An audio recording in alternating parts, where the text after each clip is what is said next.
नज़दीक जो या मुल्तानी दवाखाना से आपसे मुखातिब हूँ। मेरी ये दूसरी वीडियो है। पहली वीडियो को लाइक करने, व्यूज़ और शेयर करने पर आपका शुक्रिया। उम्मीद है कि आप पहली वीडियो की तरह इस दूसरी वीडियो को भी लाइक भी करेंगे, शेयर भी करेंगे, व्यूज़ भी होंगे। तो ये वीडियो मैदे के अमराज के बारे में है। मैदे के अमराज भूख का ना लगना या भूख का कम लगना, पेट दर्द, गैस, अफारा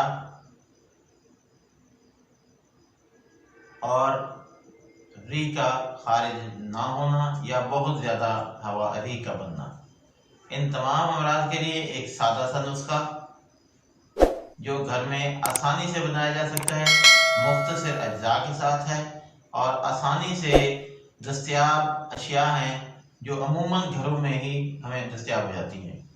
तो इनमें सबसे पहली चीज़ जो है वो हमारी है इलायची कलां, जिसे हम मोटी इलायची कहते हैं। ये हमारे घरों में आम इस्तेमाल होती है, गरम मसाले में ये इस्तेमाल होती है। उसके दाने ले लेने हैं। इसी तरह दूसरे नंबर पर बादियान है, जिसे हम सौंफ कहते हैं। ये भी हमारे घरों में अमूमन इस्तेमाल होता है। और तीसरे नंबर पर मुस्तगी रूमी, ये आपको दवाखाने से लेनी पड़ेगी।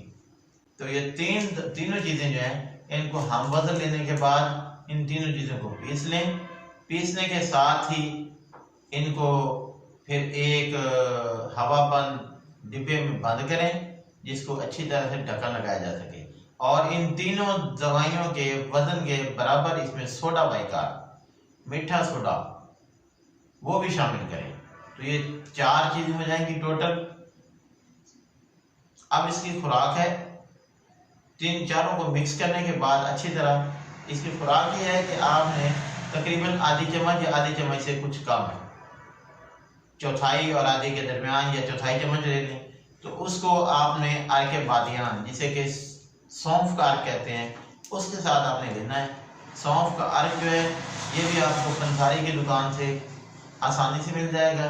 अगर ये अवेलेबल ना हो या आप ना खरीदना चाहें तो आप इसके साथ नीम गर्म पानी, उसके साथ इसे ले लें। तो ये भी फिर भी बहुत अच्छा रिजल्ट देगा। लेकिन बेहतरीन रिजल्ट के लिए आप इसे अर्के बादियान के साथ लें। तो ये एक बेहतरीन नुस्खा है। भूख भी खूब लगेगी, गैस भी नहीं बनेगी और या गैस का बहुत ज़्यादा बनना जो है या ना बनना, ये हर तरह की अलामात के लिए बेहतरीन होगा। और पेट दर्द, इसी तरह अफारा, सब कुछ के लिए एक बेहतरीन नुस्खा है। आसानी से तैयार होने वाला है, घर में तैयार किया जा सकता है और कम लागत में है। इंतहाई थोड़े पैसों से ये आप बना सकते हैं और बेहतरीन फवायद हासिल किए जा सकते हैं। इसके अलावा ये सामने कुछ बीमारियों के नाम लिखे हुए हैं। इनमें से अगर किसी भी दोस्त को, किसी भी भाई को इनमें से कोई प्रॉब्लम हो तो वो मुझसे रब्ता करें। इंशाअल्लाह बगैर दवाई, बिला दवा, बगैर दवाई के ये अमराज जो हैं ये फौरन ठीक होंगे। 2-3 मिनट, 5 मिनट के टाइम में ये इंशाअल्लाह ये ठीक हो जाएंगे। ये जो भी नुस्खा बताया गया है, इसे अगर आप खुद तैयार ना कर पाएँ तो मुझसे रब्ता करें। मेरे यहाँ, मेरे दवाखाना पर ये दवाई तैयार की जाती है। आपको तैयार शुदा दवाई आपके दिए हुए एड्रेस पर बजरिया कोरियर जो है ये भेज दी जाएगी। इसे इस्तेमाल करें, इससे फ़ायदा उठाएं।